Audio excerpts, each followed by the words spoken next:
the Random Table Podcast. The thrill is here, the thrill is here, the thrill is here to stay.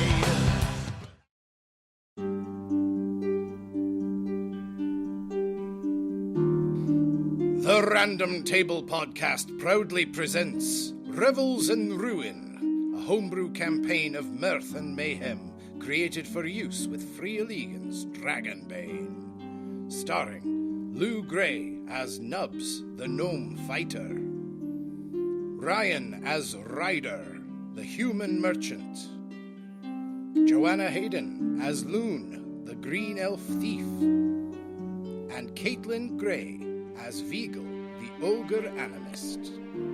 With Hank Hayden as the game master.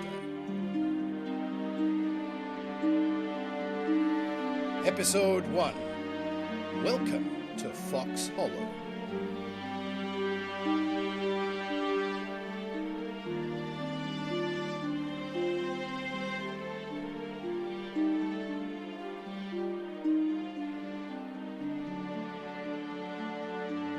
Welcome back to the Random Table Podcast, everybody. I'm Hank Hayden, and tonight we are embarking on a quest, but we don't know it yet. This is going to be the introduction to our second campaign, our second adventure together. We're going to be using the Dragonbane game system from Free League, which is one of my favorite ones.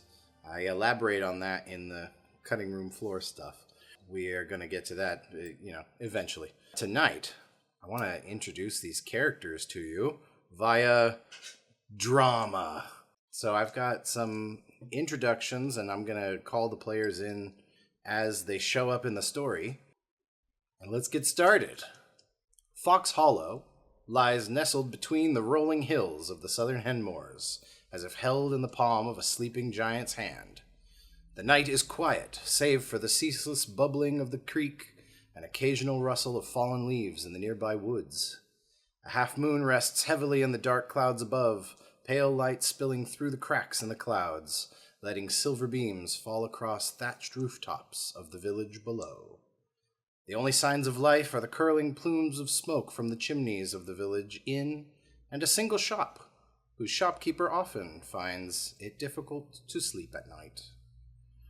Fox Hollow has always been a quiet, peaceful place, even before the Old Kingdom fell. It earned its name from the fiercely clever red foxes that once made their home in the nearby woods. Long ago, the people of the Henmoors formed a bond with these creatures.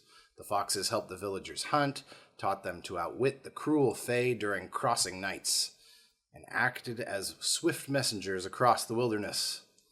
One particularly brilliant fox, favored by the old king's court magician, even served as the royal storyteller under the protection of the old king himself. But now the foxes are gone, little more than stories told to children around the hearth. As the old kingdom fell to its enemies, the foxes fled to parts unknown or were hunted to extinction. And all that remains is the village, and its name, and memories of what has gone before. Fox Hollow awaits in the silver light of the half-moon. On the hill, looking down at the village, a lone gnome stands, drinking in the cool night of early autumn. Carrying only a steak knife and a dream, he bounces down along the road toward Fox Hollow. Grinning to himself, excitement bubbling in his chest, he feels something is in the air. This is it. The start of his journey, his dreams, are finally taking shape, and each step feels like a step toward glory. Lou, would you introduce and describe your character for us? My name is Nubs, spelled with a G, like Gnubs, the gnome. I'm 8 years old, which is kind of 18, 19-year-old for comparison for a human. I'm a fighter, and I have a steak knife and a dream. So my only weapon that I have is a steak knife, like you would get from Outback Steakhouse, the rounded edge and the serrated blade, a knife that you really couldn't hurt anybody with, but it's my only weapon. And I found it in a trash heap somewhere, and like that's how I found most of my stuff. I have a pair of leather pants, not leather armor pants, but leather pants like Mick Jagger might wear. And I found them, and they were built for a human, so I cut them down and sewed them up. And really, I'm not good at sewing at all, especially not in leather, so it's a really bad hack job, garbage leather pants. I have kind of a leather jerkin that I found that was also, it would be a dress if I didn't cut it down. But I used the extra material and any other material that I found to sew all these little makeshift pockets all over it. And then also from junk heaps and whatever, I found any little scraps of metal or wood or anything kind of hard, and I filled all the pockets, and that's my armor, and I'm very proud of my plate mail. I like the thought that, like, plate armor could also mean it's little, like, bits of broken plates just shoved in pockets. I forgot to mention my helmet. Yeah. I'm wearing a saucepan on my head, and that's my helmet. But it also could double as if I need a weapon in a hurry, I can grab it by the handle and bonk someone with it. As improvised weapons. Yeah, This is good. So that's me, and I'm very optimistic, very happy. I am off to become. I know that I'm a badass, and I am like Hup from Dark Crystal, very similar to that character, but also a little different. Yes. That's who I am. Yes. The path that Nubs is walking along slopes gently downwards, and you can hear the soft crunch of dirt and gravel and some crispy leaves under your feet. It's autumn. The leaves are turning, and some of them are falling already. There's the music of the distant chirping crickets. And as you're walking down the road, there's this wall of earth by you. It's not like a cliff, but they had to cut down to get the path, you know? So there's kind of like dirt on one side, totally open, and you could tumble down into Call that the... a berm? Is that the right word? I think so. I don't know. But it's at least as tall as you are, and then it gets taller the further you go down the path, right? And as you're walking, you notice there's all these holes in it. One thing we didn't talk about, I'm very short, but what is define very short for me? I'm tall I enough. think like 2 feet tall tops. Maybe like 1.5, 2 feet tall, something like that. We're gonna have the two extremes of the height spectrum in this. Pocket gnome. Yeah, pocket gnome. Nobody tosses a dwarf, you but reach in there and you just throw them at people. And nobody tosses a gnome. nobody tosses a gnome. Nobody tosses a dwarf, but you're encouraged to toss the gnomes for some reason. Or punting gnomes. It used to be punting gnomes. Gnomes isn't PG. That's true. This is an explicit podcast anyway, so we'll do some terrible things to gnomes. Not like that. Don't be weird. Nubs, gnubs or nubs? Is that a Nubs. prejudice thing of like it's gnubs? Yes. If people say it wrong, you that's kind of know. racist. Yeah, you know they don't get it. Yeah. They're not a good ally. And don't call them cute. And don't call them cute. Unless you're a hot woman, then you can call them cute. And it might not be true because most of the gnomes Or a hot dude. You know, whatever. Right. I'm sorry, I'm not in deal. Ryan's character with all the charisma over there is like, not my type. No, thank you. Sorry. Be this tall, right? So Nubs. Oh, that was good. That's going in. That's Keep it in. taking the cut. Bumper. Absolutely. That's the bumper. That's the episode title. Must be this tall. That's the no. clip that's going to be played after you introduce yourself. Nubs, as you're walking down the path, you notice that earthen wall beside you that's kind of growing steadily as you walk down into the hollow. There are a lot of holes in it. They're like burrow holes for something, which I think gnomes would recognize if they tunnel and burrow in their heaps and things. They have these big heaps of junk that they live in like villages, and so you're used to seeing little tunnels and little holes and things. And most of these are big enough that you could probably just like crawl inside if you wanted to. And you gaze up at them and you kind of wonder what they're for. They don't terminate. They seem to stop after a certain depth. And go ahead and give me an awareness roll. So we're using Dragonbane, which means that when you roll, you're rolling the d20, but you want to roll low. Rolling a 1 would be a dragon. Rolling a 20 would be a demon. And then good or bad things happen. That would be a 6. And then you get to tell me, because this is like player facing, you get to tell me whether you passed or not. Because you have the target number written right there. I did not. I failed. So what's your awareness? 5. You just failed. So then you have a choice. You can either take the failure and I tell you what you would see normally without having great awareness, or you can push it and try to roll again. But pushing it gives you one of the conditions. You guys can see your stats on the sheet, and every one of them's got a condition related to it. If those are ever all filled in, your character dies. Oh, really? If they're ever all filled in at the same time, your character is dead. Does like resting and stuff take them away eventually? Yes. Okay, thank God. Yeah, a stretch rest will take one of them away, and a You shift get to rest choose takes which all of them one. away. No, I am. Yes. I am blissfully ignorant and unaware. Yeah. So actually, I poke my head into one and I go, "Hello, hello. Is somebody living here? Hello." And you don't hear anything at first, you don't see anything at first, but when you stick your head inside, it's like the whole night goes mute around you, and your eyes adjust a little bit. You think you can make out a dark shape at the bottom of it, and maybe a little flash of red something. You can swear you see something down there, but then there's a burst of sound from behind you, and by the time you look back to try to figure out what it is, it's gone. That was weird. All right. The noise behind you, you look down into the hollow and you can see that there's the village kind of splayed out in the hollow below. And it's got a little stone village wall, very cutesy, very demure. Ah, yes, the big city. I'm going to go become famous. I will be the best knight in the world in this big city. What is that voice? I fucking love it. I'm here for character voices. Oh, no. Just inside the wall, you see what's making the noise. There's a laden cart. It's got a tarp over, a bunch of crates on the back. But a couple feet away from it, they've set up a campfire right in the streets of this town. And there's several big uns, and they're all clad in mismatched armor, and they have weapons that they're packing. And they seem like a rowdy bunch. They're laughing and shouting and singing, and you just know instinctively that these are fighting folk, or travelers with wild tales to tell at least. And the air's thick with laughter and the clanking of tankards, and those seem like your people. Oh, yes, finally. I get to be around people like me.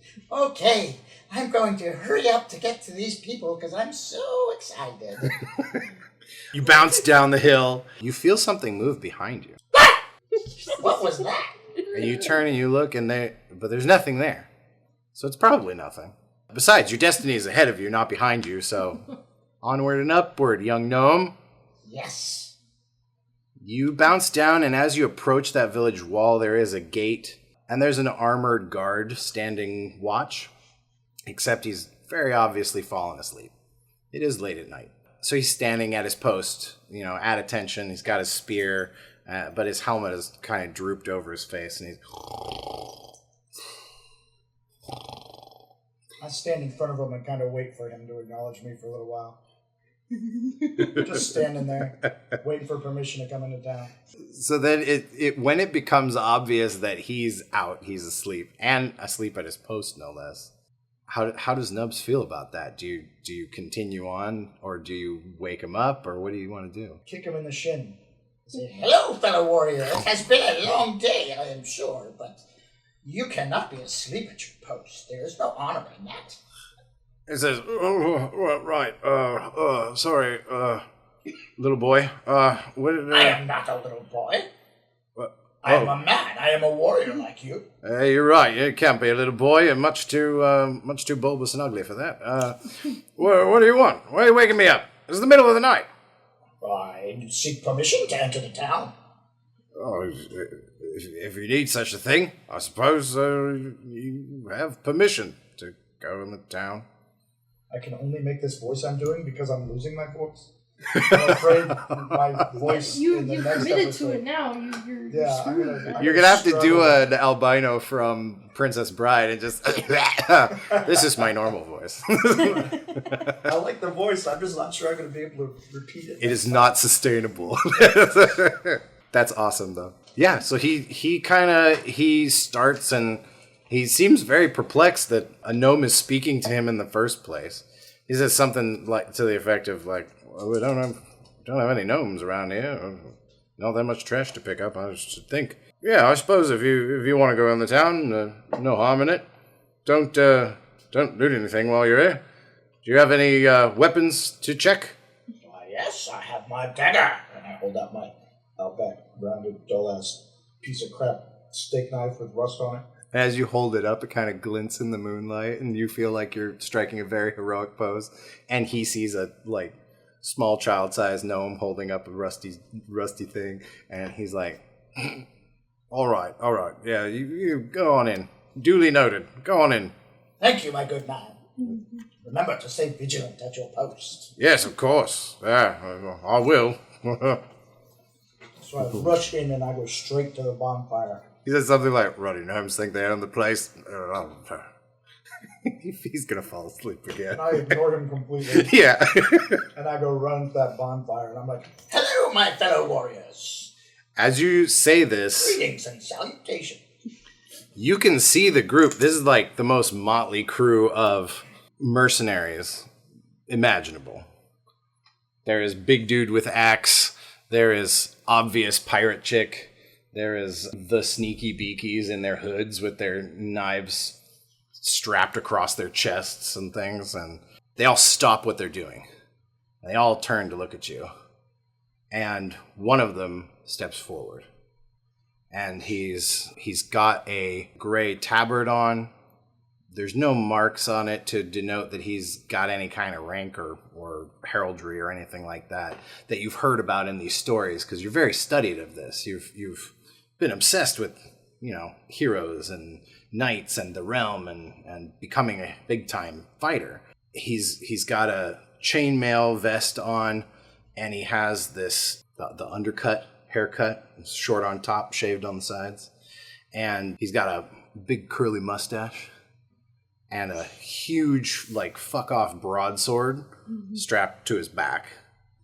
And he steps forward and he looks down and he goes, well, what have we here? What do you mean? I haven't seen a gnome around these parts. Usually they're all out by haystack. I am Nubs. I am the warrior. And he kind of... I have left my heap to make my fame in my adventure. He is totally taken aback. He kind of he knows not what to say.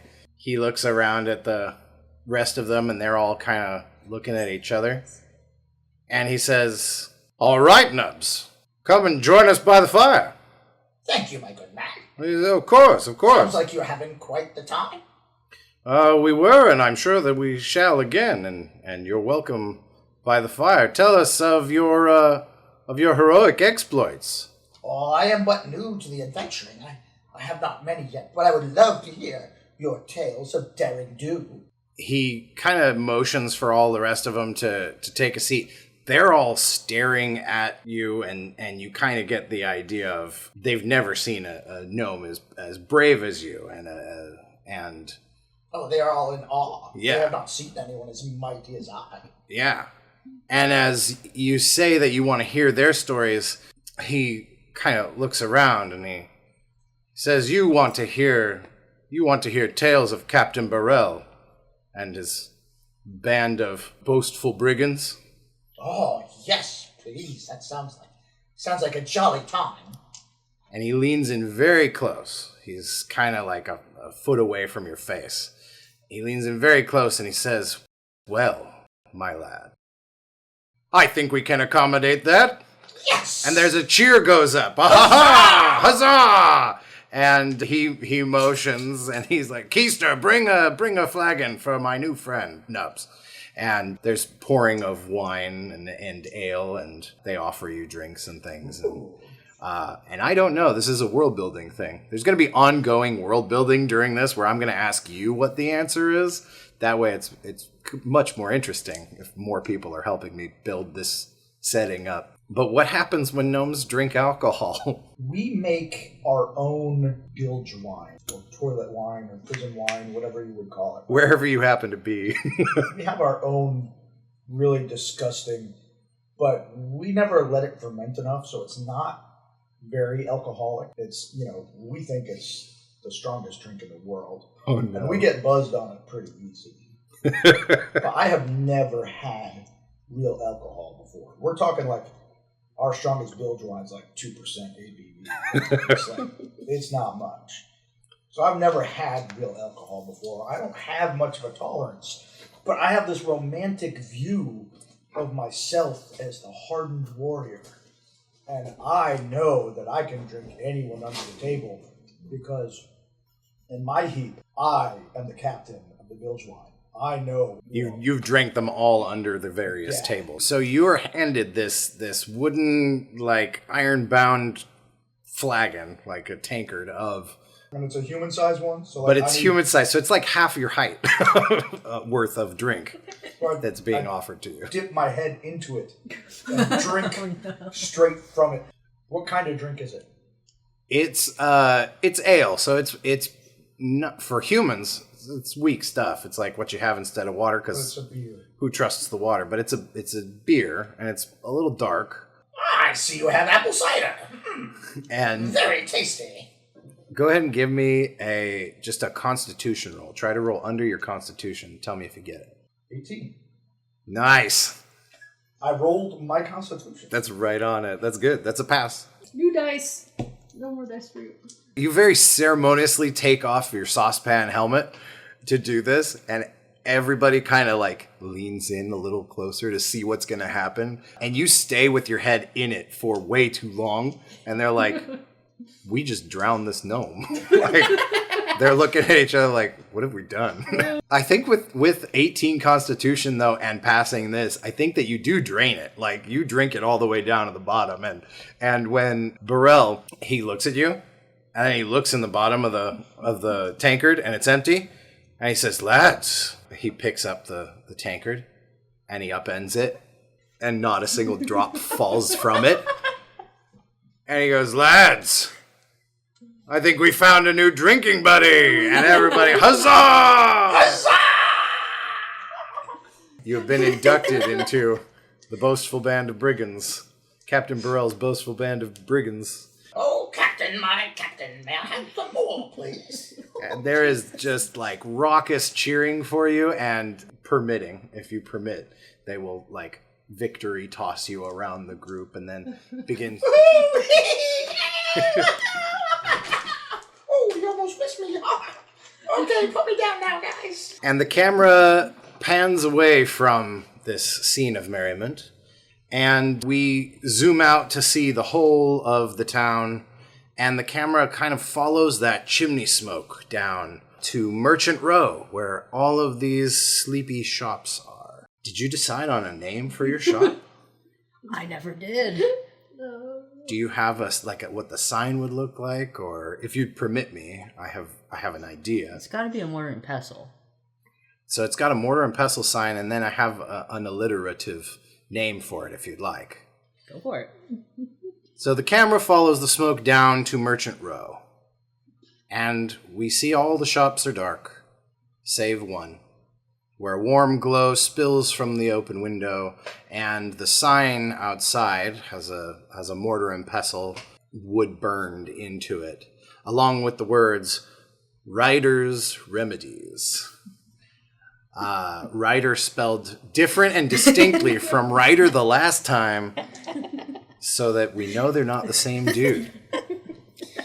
Inside, we see the shelves are lined with clay jars overflowing with dried leaves and roots. There's baskets of fresh herbs and bottles of tinctures in every shade of green and amber.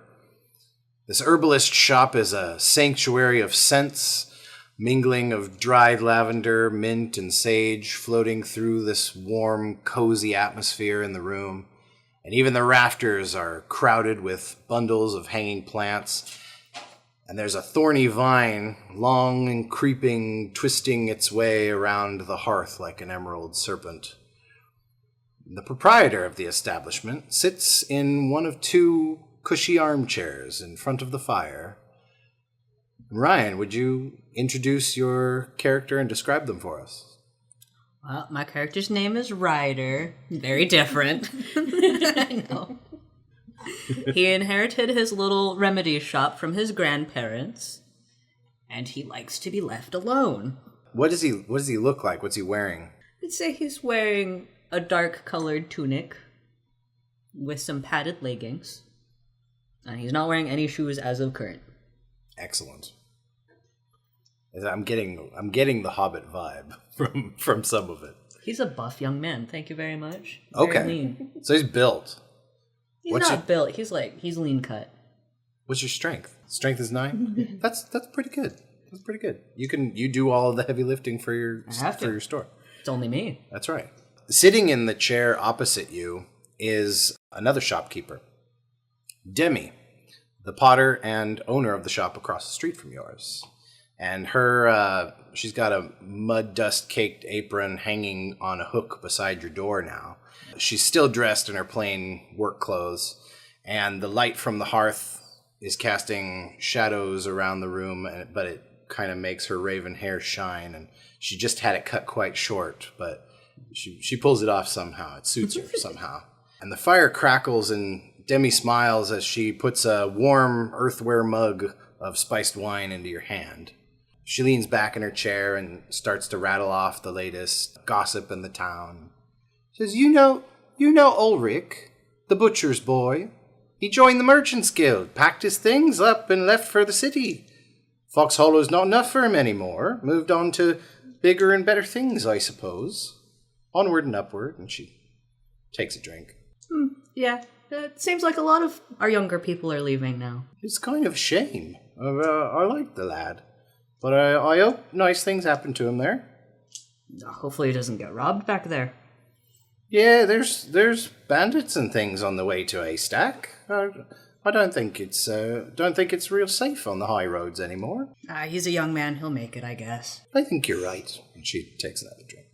You notice as your conversation continues, and as it has continued into the night, she kind of goes distant every so often, and like she's lost in thought, which you probably don't mind because she's the town gossip too. As long as she stays quiet for a little bit. But Demi swirls her drink in the cup, and her smile goes more faint. Her eyes are fixed on the fire there. And in the silence, a log shifts in the fire. And then there's this sudden just blast of cheering and laughter echoing through the streets outside. Like someone is having a party in the street. You know that usually you're the only person up at this time. It's way past Demi's bedtime, but she likes to come and visit you sometimes. And when this blast of laughter kind of echoes outside your window, Demi rises from her chair and she absently goes to the window, and she's staring off through the window like she's searching for the source of the sound. And she says, "And then there's these travelers just passing through, they said. Did you meet them?" I have not yet. They're a bit rough around the edges, if you ask me, but I wonder where they're from and where they're going. It's a little exciting, isn't it? It's a scary world out there. I don't know. She kind of drifts back to her seat and sits down, and she's staring into the fire. And when she tries to start talking again, but she stumbles a little bit and kind of hesitates. And she says, "Ryder, do you ever feel like running away somewhere?" Ryder takes a long pause as he stares into his wine. And then he makes a big sigh. I don't really put much thought into it. I just expect I'm gonna die here. Oh. And she looks at you, and you notice her voice is a little bit softer when she looks at you, but it's also somehow more pointed. And she says, "Come on, Ryder. You don't wonder what it'd be like to be someone else for a change? Or what it would be like having an adventure or starting over?" My grandparents gave me this shop for a reason, and they told me I needed to keep it going here, and I intend to do just that. And she kind of sits back in the chair and says, "Oh, yeah, you're right. Traditions is good, or they wouldn't be traditions." And she looks at her cup and she says, "Well, I think I'll run back across the street for a nightcap before I turn in, but it was good speaking with you, Ryder. Good night." Always a pleasure, my friend. And she sets the cup down on there's like a little table between the two of you. And It's a widow table. she sets it on down and she crosses towards the door, and as she walks through it, you look and you notice that the cup is like almost full. She's taken 2 drinks of it. Odd for her. Roll me a spot hidden. 6. So yeah, that's a pass. Woo. Take that, Gnome. Yeah. Crazy dog went crazy. You notice I think that. No, I'll start again. You start again. You look in her cup, and when you see that it's not even halfway gone, the drink in the cup is not even halfway gone, and you know that she will stay till the sun comes up and gossip with you and everything, but she really seems set on this whole like getting out, having an adventure thing, and you realize as she's walking through the door that she was kind of asking you to go with her. And I don't know how Ryder feels about that. He can't, man. He's got to take care of the shop. Does he feel stuck, or does he feel obligated, or does he feel like this is really what he wants? He just doesn't want Obligation. So she opens the door and we'll cut from there. And the camera pans through the empty street outside, and it goes all the way out toward the edge of town and across the open potter's field there toward the tree line. The woods are quiet tonight, save for the rustling of leaves and the cold autumn breeze. Apart from that, you do not hear a sound. And one of the sounds you do not hear is the slow, even breathing of 6 elves perched high in an old oak, still clinging to its leaves. Joe, can you introduce your character and describe her for us? Moon is crouched on a tree branch, and she has long, tangled green hair, dark green, with rose vines growing through it. What time of year is it right now? Autumn. It's autumn, so they're Like pretty... early autumn, so there's, some of the trees are turning and losing their leaves. Mm-hmm. This one stays green most of the time. It's a big old kingdom oak, so it stays green most of the time. Good hiding tree. Yeah. It's not about the tree. The vines growing in her hair are green-ish, and there's petals still clinging in her hair, but there's no full flowers left. And she has pale green skin, like when the sun is going through leaves. And she's got dark, dark green eyes that are almost black. And she's in her whole clan's traditional brown leather clothing, because the brown and the green help them camouflage. Perfect. As you scan the village with sharp eyes, you can hear this boisterous laughing and clattering of some distant revelers someplace. Roll awareness for me. I did not get it. We're at a 14. Do you want to push the roll and start the game with a condition? Yes, I do. That was worse. Oh no! What condition do you give yourself for pushing the roll? And I should ask that before you roll the pushed roll. So does this make you... Like disheartened? And I will say whichever condition you pick, any condition you have filled in, those rolls have a bane. So they become disadvantaged. So you want to try and start with ones that you're not going to use very much. Yeah. I think disheartened, I feel like that matches my character anyway, because she's very cynical. And hearing loud, boisterous laughter is not what we were expecting. Yeah. Usually everyone is asleep at this time, except for that one human who usually doesn't bother anybody, so keeps in his shop, so you're like, he's a non-starter there. And I don't want to be here anyway. Yeah. So you can't be sure who's making the sound, and the sound is reverberating around, so you're not sure where they are. your best guess would be the inn. Like, people are still up and drinking and things. Maybe there's a party going on.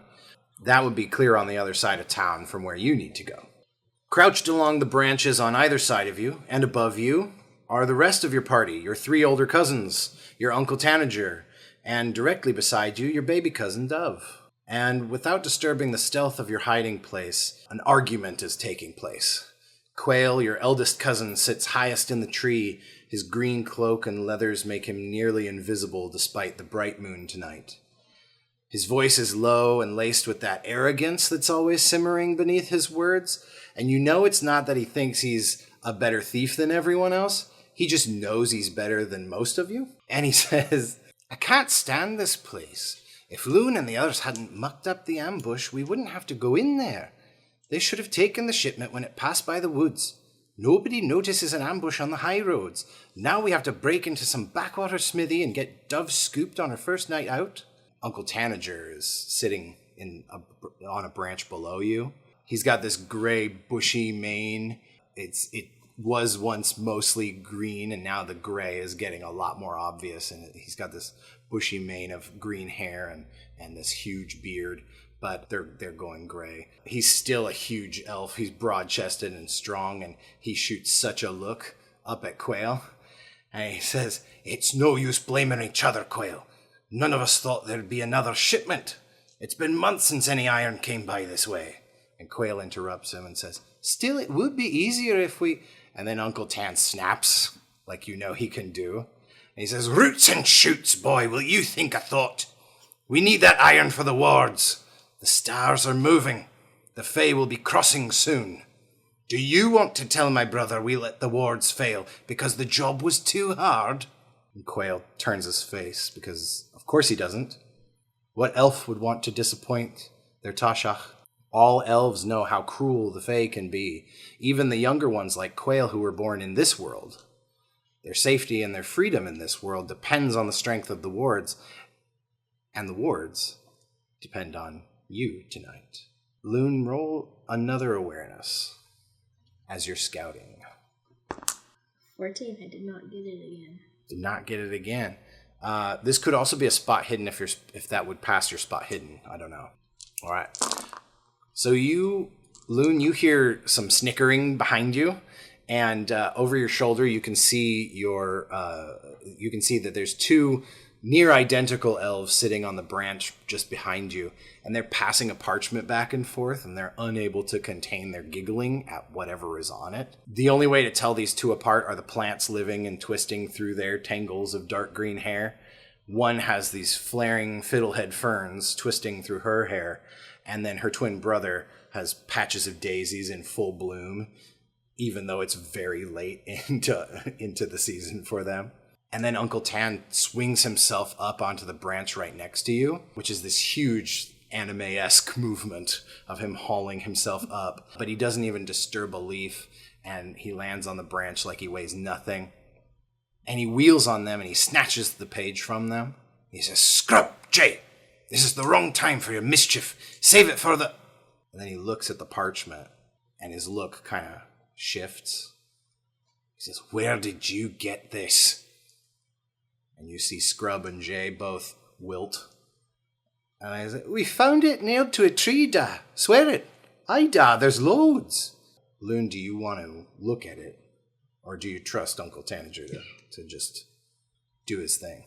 I'll look at it. I'm simmering angry also at Quail and them because Quail's blaming me, but I think they actually messed up the thing.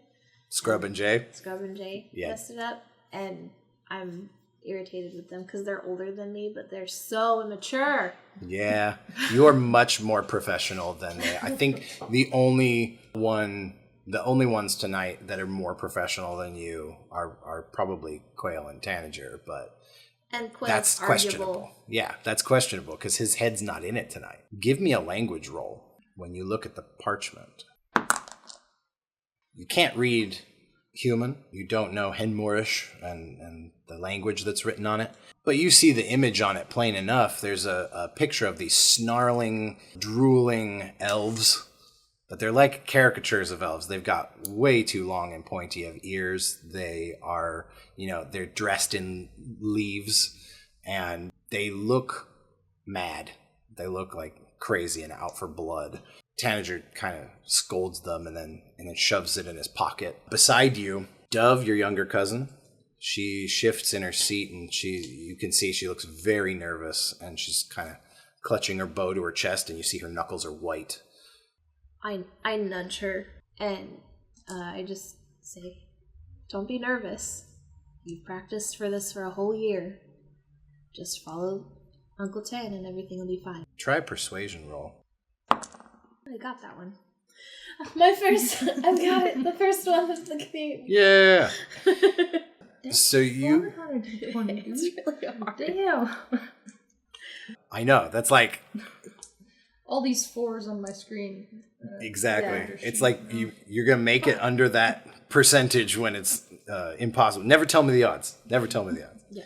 You see that she kind of loosens her grip, her death grip on her bow, and she looks at you and she smiles and she kind of nods. She doesn't say anything. She's still too mortified, or too anxious, and she doesn't say anything.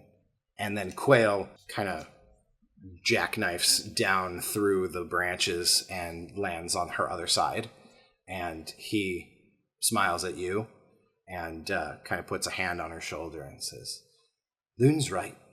You'll do great, Dove. Just follow my lead." And he winks at you. And then I roll my eyes so far back in my head and look away from him. Tanager just looks at all of you and sucks his teeth. He's like, "It's not your party, Quail." And he turns to you and he says, "All right, Loon, what's the plan?" And I think I'm really surprised because I'm not normally the one that leads these ever. Because I don't like to do town raids at all.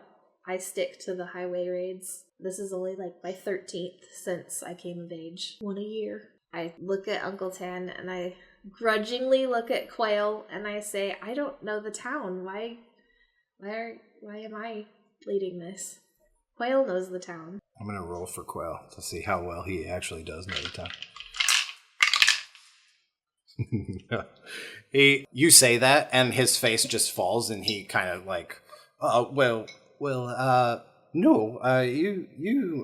you've been here more times than I have.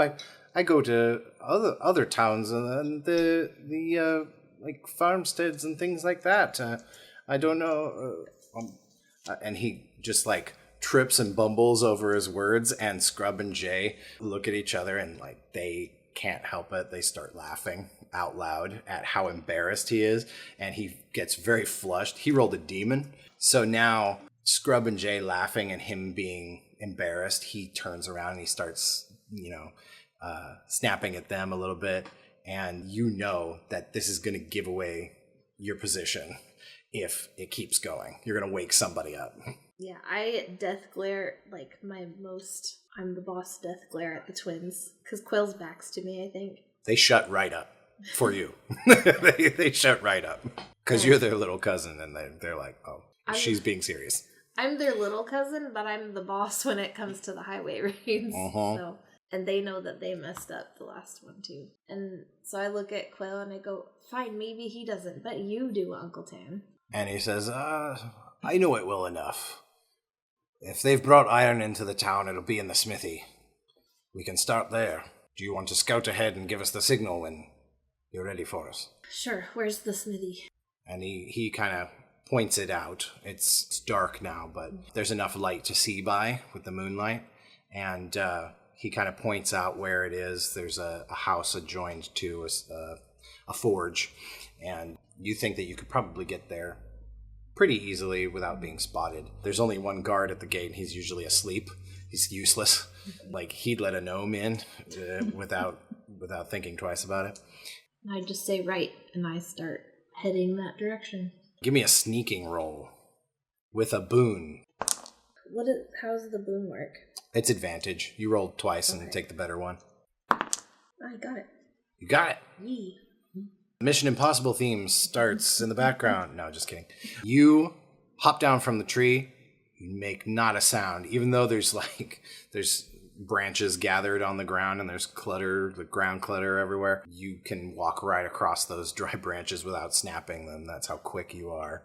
Also, we don't wear shoes unless we absolutely have to, and especially not for thieving nights. Yes.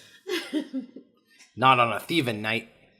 Boots are too loud on rooftops. There's a Thievin Moon above you as you cross the Potter's Field, and you hop the stone wall, put your back to the buildings, and you can see all down Merchant Row. There, you look one way, there's not a sound, there's no light, there's nothing. And as you look the other way, you have to go back around your corner real quick, because there's a woman walking out of the wrong shop. You've tracked the woman before. She doesn't live there. She lives across the street. And so now you're going to have to wait for this woman to cross the street, unless you'd like to give me a normal sneaking roll and be a little bit faster. Risk reward. I think I'd wait. Okay. So then, while you are waiting for her to cross the street, we'll cut from you back up toward the tree, and we see, Scrub and Jay silently slugging each other and everybody fussing a little bit as they wait for your call. But the camera continues onto the footpath, and yes, it's time. It is time. Alright, random bullshit, let's go. Yes.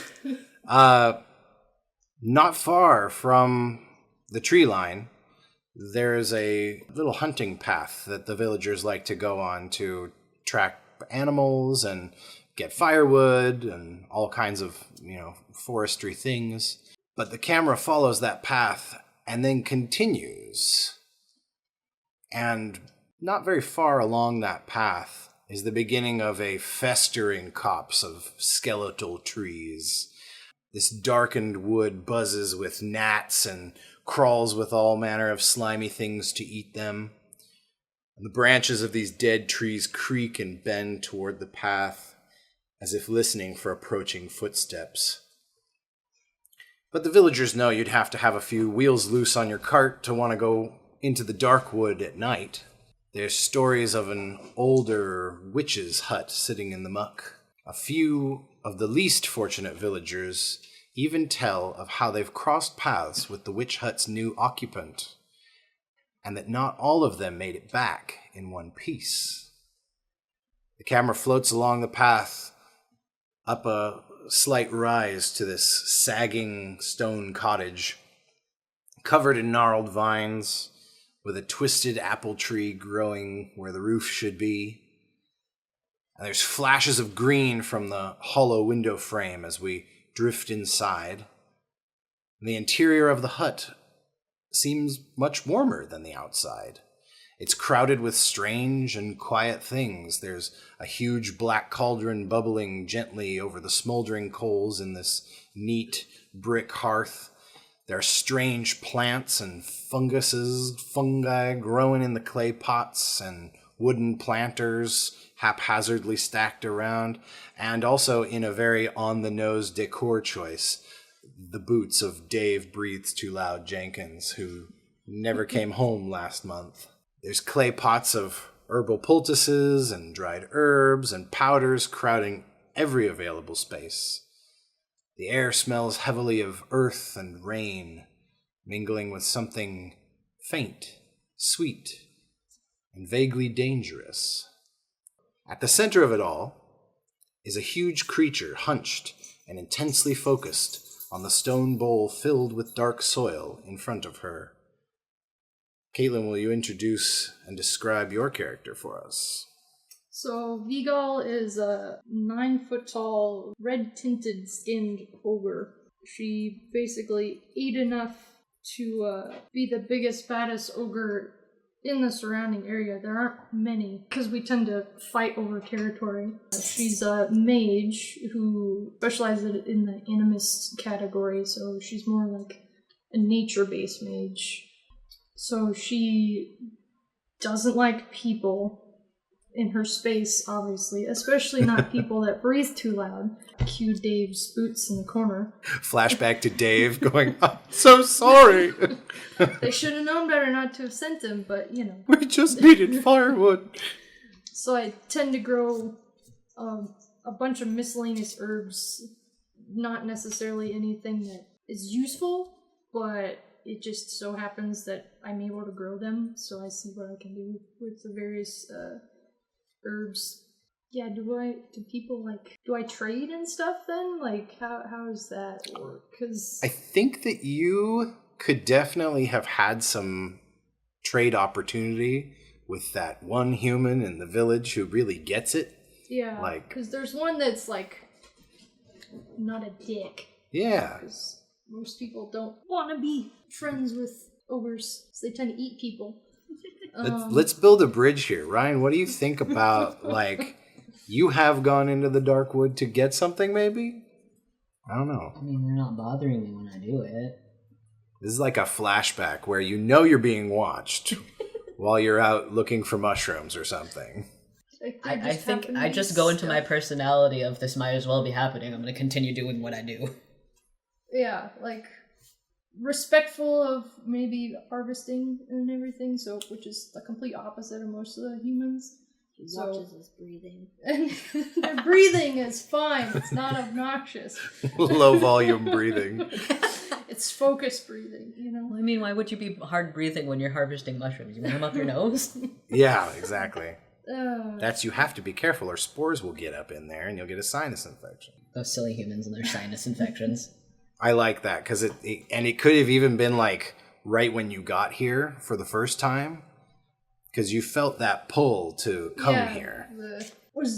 I found the grimoire there, right? So it would have been like that was what was calling me. So Yeah, and I think that was maybe one of your early interactions with humans, and that's why it's so disappointing when you have to, you know. Do you eat people? Is that a thing? Can we say that on here? yeah, I eat people, but like it's not they gotta really annoy me for it to like happen. Excellent. Eat the rude. Yeah, exactly. You don't- Eat the rude. You don't kill them to eat them, but you eat what you kill. Exactly. You don't waste a body, right? Eat the rich. Eat the rich. Ryder works for a living, so you just have a more of a respect. Yeah, and you came here and you remember finding the place and it feeling right that you should be here and seeing all of the, you know, cobwebs over everything, and that's when you found the book. Yeah. And it's open next to you now as you sit hunched over this. You have a stone bowl, and it's full of just dark earth inside it. And open next to it is the grimoire. And it's bound in this dark forest green leather. And it's got, on the cover, there are 7 little, like, bits of jade.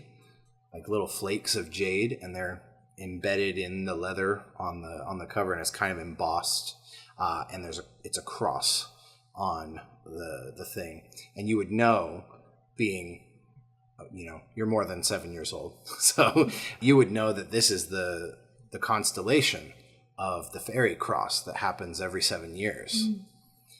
And it's very auspicious to find that emblazoned on a book, because in your experience and all of Ogre Kind's experience, you're kind of the biggest, baddest things around. And if an ogre is tough enough and strong enough and ambitious enough, you can get to the size where your territory is whole kingdoms. And that's where giants come from. But I don't know if your ambitions lean that way anymore. Mine don't. I want to be just big enough to not be bothered by people. Like, I just want to stay in my space and grow my weird herbs. Which is another thing you guys have in common then. This is perfect. This is my space. So I went with flick, clean, and cook food for my little magic tricks, right? Nice. So I found the grimoire that my head canon for this was, I didn't realize that I was doing the magic to clean up the space, but I had read the book and was like, oh, this is kind of strange, and I was just getting annoyed that it was so dusty because this hovel hadn't been used in so long. So just like, this is ridiculous. I need to get this clean. And I just like slam my hands on my hips as kind of like, all right, let's get this done.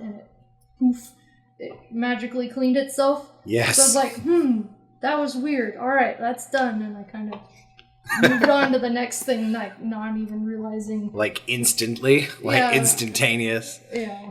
You see shit flying through the air like the Merlin scene in Sword in the Stone. Everything goes back to its place because it's just scared that you'll mess it up if they don't. And like I've never had bad food since I've been there, right? Since it's just like instinctively I'm like, all right, I'm going to toss this in here and this will come out perfect. Even though it really honestly shouldn't, you know.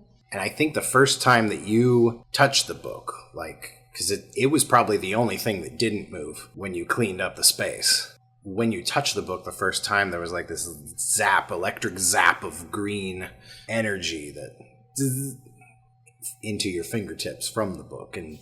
And that weird feeling of, did I do that? You know now kind of more instinctively that you do have magic in you for whatever reason, and that this book, this grimoire, is probably a key to more. Give me a language roll.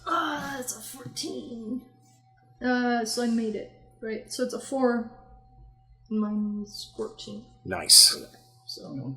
And if you hate this, we'll cut this part out. But maybe this is an ogre thing. So you've been in the area and there's been enough humans annoying you that they've ended up in your big stew pot. And as you've consumed them, you've kind of gained the ability to understand their language a little bit more. And this book is written in human. Yeah. It's a human language. And you can't quite make out all of it. Like, it's older than the languages being spoken around here nowadays. But you know that it references in it something about the Old King and the Old Kingdom. And that it's loaded with all kinds of knowledge about plants and animals and spells to cast. Your ability to read it is something that you've kind of gained passively from consuming the flesh of these people. But you know it's going to take some studying too, and maybe finding some other people who might know about it. But you're an ogre, and to leave your woods and go finding people is... Nope. How's that going to work? You're like, no, better to just practice here. So you have this bowl in front of you, and as you are hovering your massive hands over the bowl of earth, there's a thin mist of green magic flowing from your fingertips. And it swirls gently around and sinks into the soil. And then a single sprout pushes its way up through the dirt. Very slowly, it unfurls, and these jagged thorns start to emerge from it. You can feel it springing to life and growing, and it feels like something new and something powerful. And then, from outside your window, there is this sharp sound of laughter being carried on the air, and it breaks the stillness, and it breaks your concentration. And you know it must be those campers that you spotted just inside the village on your way back home tonight. They're loud, they're brash, they are utterly distracting. And as your concentration breaks, the green mist vanishes, and the sprout shrivels up and dies. Oh, that's not fair. What do you want to do? I'm gonna slam my hands on the table and go, fuck! When you slam your hands again, any mess in your apartment here just cleans itself up. So the bowl, like, skitters away from you back into the corner like it's scared. Don't break the bowl yet. It runs away like a small yappy dog into the corner. So as I'm slamming my hands on the table, I push myself up, and I'm gonna head outside and see who's making all that ruckus. Roll awareness for me. That is also 14. That's a fucking 18. That's a fail. God damn it. It only takes you like 3 or 4 steps to get across the whole room. Yeah. It's 9 feet tall. And if you were to stand up totally straight in here, your head would probably brush the roots of the tree above you. I can't fit in most normal houses anymore. Yeah. There's no roof left, and it's the roots of the tree, and so there's a little bit of headroom in some places, but you kind of like duck your head under and cross to the door. And as you do, that lone window that you have, out of the corner of your eye, you think you see a shadowy shape there, like something is perched in the window or sitting in the window.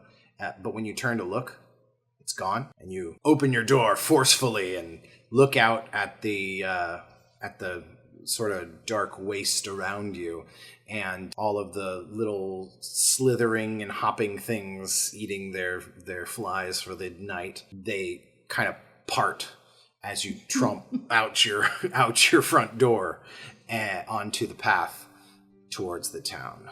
And then the camera pans along that path faster than you are walking, and we zoom out and we see the village again. Everyone is now in their places, and it's curtain time for this adventure, where we'll get to see how it all comes together next time on Dragonbane.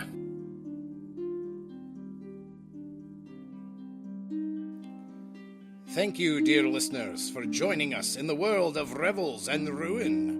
We hope you've enjoyed the adventure as much as we have. For more information about the podcast and to get early access to these episodes, follow us on Substack at randomtable.substack.com. And from all of us around the Random Table, may your rolls be low and your spirits high. And join us again next time on Dragonbane.